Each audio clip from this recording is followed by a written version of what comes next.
Bonsoir à tous, donc petite vidéo sur un exercice donc du bac STI 2D Nouvelle-Calédonie 15 novembre 2016. Exercice sur 5 points, c'est un QCM. Donc un peu de tout, ça commence par des complexes. Donc on est parti tout de suite. Considérons donc deux nombres complexes. Z1 racine de 2 EI 3pi sur 4 et Z2 1 moins I racine de 3. D'accord. Eh bien le produit Z1 Z2 vaut 2 racines de 2 EI 5pi sur 12. On est parti. Avant de répondre, quand même, on regarde les règles du QCM, hein, toujours. Donc, pour chacune des 5 affirmations, indiquer si elle est vraie ou fausse en justifiant la réponse. Donc, il va falloir justifier. Ça veut dire que l'utilisation de la calculatrice, elle vous sortira pas d'affaire. Elle peut vous aider, mais pas vous sauver. Alors, on va donc faire notre produit Z1, Z2. On veut, vous voyez, il y a deux formes sur les complexes. Avec une forme intermédiaire au milieu, la forme trigonométrique, mais vous avez une forme qu'on dit algébrique. C'est la forme ici de Z2. Ça, c'est dit algébrique, parce que c'est sous la forme A plus IB. Et là, vous avez une forme exponentielle avec R, EI, θ. R étant le module et θ l'argument. Enfin, un argument. Donc ici, on vous demande Z1, Z2 sous la forme module EI argument. Donc c'est la forme exponentielle. Donc pour faire ce genre de produit, c'est bien d'avoir les deux complexes sous forme exponentielle. C'est-à-dire que le premier, vous l'avez déjà. Par contre, le deuxième, vous êtes embêté, vous ne l'avez pas. Ça veut dire que celui-là, votre travail, en fait, le seul travail de la question, ça va être de mettre ceci, c'est-à-dire Z2, sous la forme, le mettre sous la forme exponentielle. Alors pour ça, c'est classique. Première étape. Donc on part de Z2. Je vous rappelle que la partie réelle de Z2, c'est 1. Et sa partie imaginaire, c'est moins racine de 3. On ne met pas le i. Le module de Z2, ça sera donc la racine carrée de réel au carré plus imaginaire au carré. Donc 1 au carré, 1, plus moins racine de 3 au carré.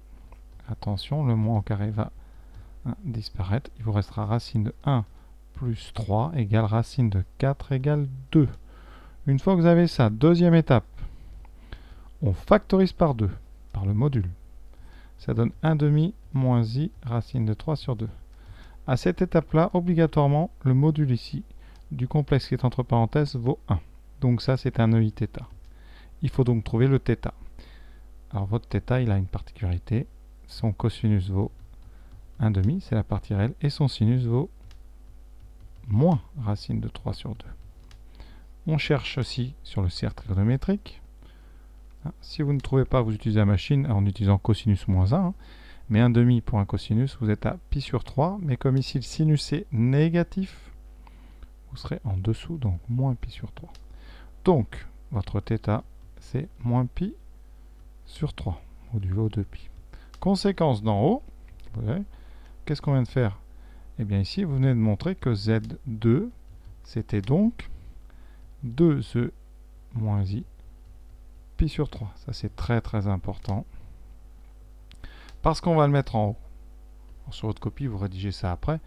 Égale donc à racine de 2 EI 3 pi sur 4 multiplié par 2 EI moins pi sur 3. Et alors là, propriété simple déjà, commutativité du produit. Donc le 2 peut aller avec le racine de 2, ça c'est pas un problème. Et propriété très importante, quand on a des EI, eh bien les arguments ici s'ajoutent. Donc vous avez EI de 3 pi sur 4 moins pi sur 3. Simple mise au même dénominateur maintenant. EI, donc on met sur 12. 3 fois 3, 9 pi moins 12 pi sur 12. Et non, 4, pardon, pas 12 ici. 4. Donc on multiplie le premier par 3, le deuxième par 4.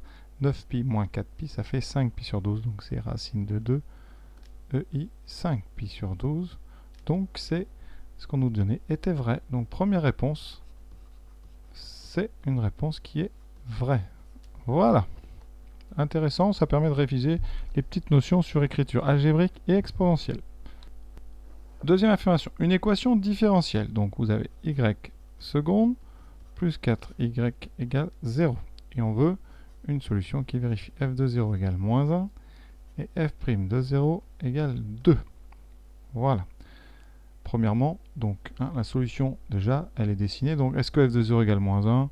Effectivement, ça c'est bon. OK. Est-ce que f' de 0 égale 2? Alors f' de 0, c'est pas facile à vérifier, mais ça veut dire qu'en 0 ici, vous avez une tangente de coefficient directeur 2. Donc quand on avance de 1 unité, on monte de 2. Donc ça vous donnerait, je sais pas, c'est pas très précis ce que je fais, voilà. Ça donnerait une pente comme ça. Bon, c'est à peu près, hein, voilà.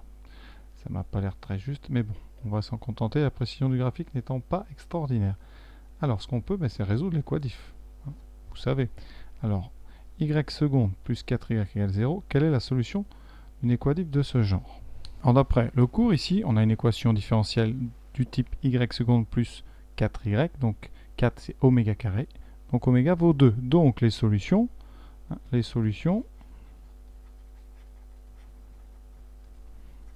de cette équadif, eh bien, sont des fonctions dont l'expression, alors fonction de la forme, qu'on va dire comme dans le, de la forme, donc, alors, lambda cosinus 2x plus mu sinus 2x. Ici, j'ai pris oméga égale 2. Voilà. Alors ensuite, on a deux contraintes, nous. Ça, c'est f de x. Donc, nos deux contraintes, qu'est-ce que c'est? F de 0 égale 1, égale moins 1, et f' de 0 égale 2. Donc, on va regarder. Alors, f de 0 est égal à moins 1. Qu'est-ce que ça donne? Alors, 0, ça fait donc cos 0, c'est 1. Donc, lambda plus 0 égale moins 1. Donc, lambda égale moins 1. Première chose, oui, effectivement, ça va vite. Et ensuite, f' de 0 égale 2. Donc, il faut dériver. F' de x, on dérive cosinus. Donc, c'est moins 2 lambda sinus 2x. Quand on dérive cos, ça fait moins sinus. Et il y a un 2 qui sort ici. Plus 2 mu cosinus 2x. Quand on dérive sinus, sinus, ça donne cosinus. Ensuite, on retraduit. F' de 0 égale 2. Donc, f' de 0, ici, le sinus s'annule. Il reste 2 mu qui doit être égal à 2. Donc, mu égale 1. Donc, on a déjà notre solution. Alors, on peut essayer de vérifier un point de la courbe qui est simple. Par exemple, ici, on voit qu'en 1, on est au plus haut. Donc, on peut regarder est-ce que f de 1 est vraiment dans ce coin-là. Donc, f de 1, le problème de f de 1, c'est que c'est difficile à calculer, vous voyez. F de 1, c'est sinus 2 radians moins cosinus 2 radians. Alors, on teste. Hein.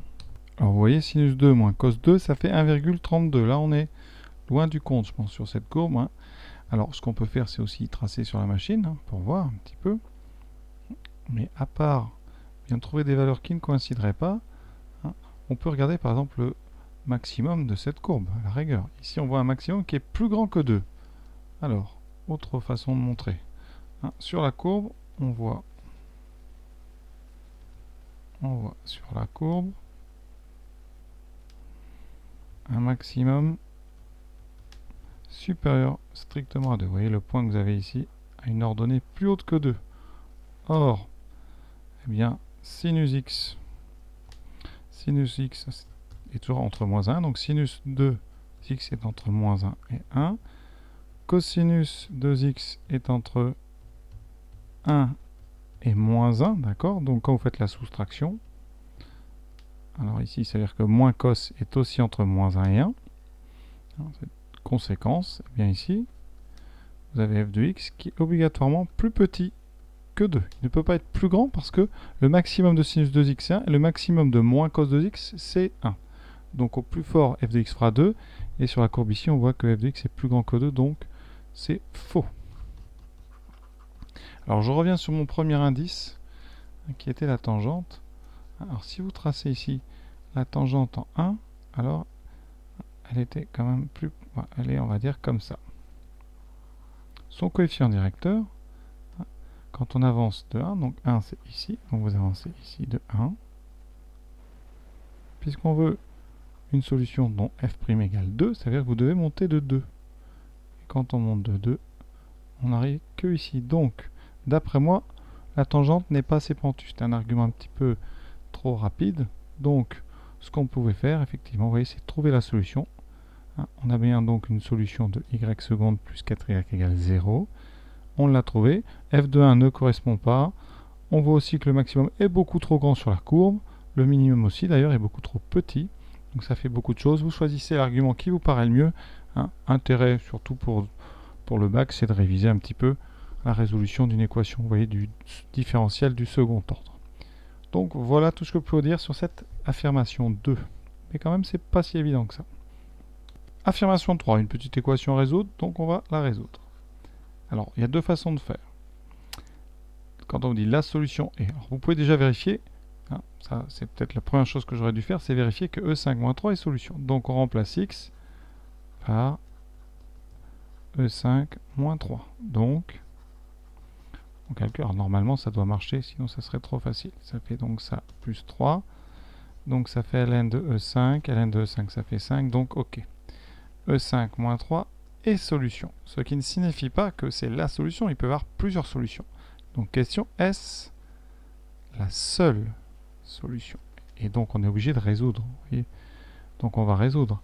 ln de x plus 3 égale 5, ça équivaut, on passe à l'exponentielle des deux côtés, ça veut dire que exponentielle de ln de x plus 3 doit être égal à exponentielle de 5.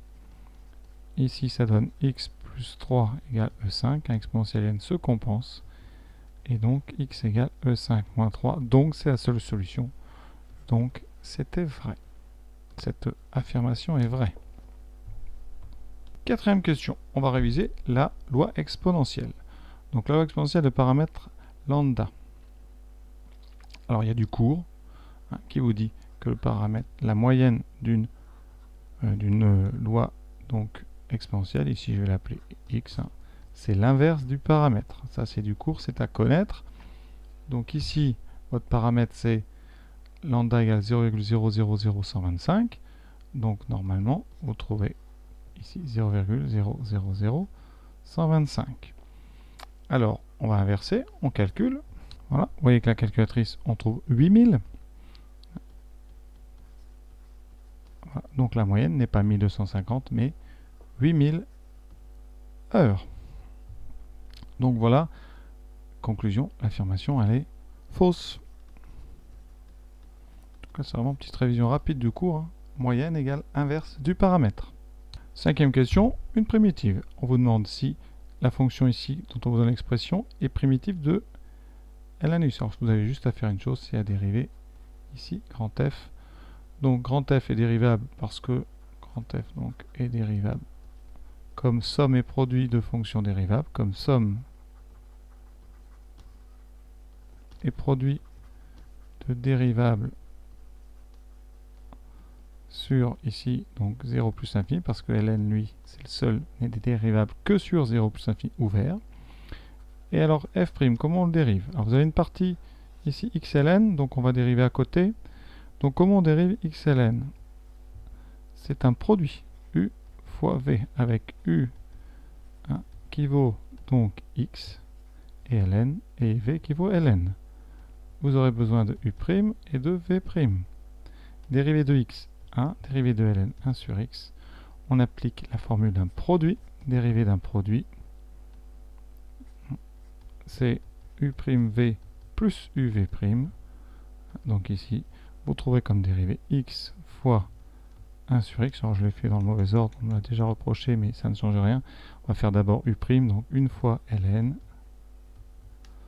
plus x fois 1 sur x. Ça fait ln plus, alors x fois 1 sur x, on simplifie. Ça fait 1.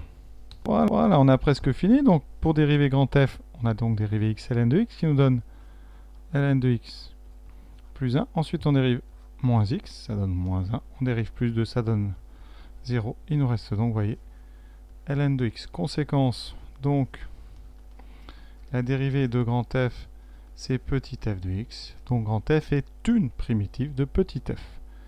Donc ce qu'on nous propose était donc vrai. La proposition est vraie. Voilà pour cet exercice.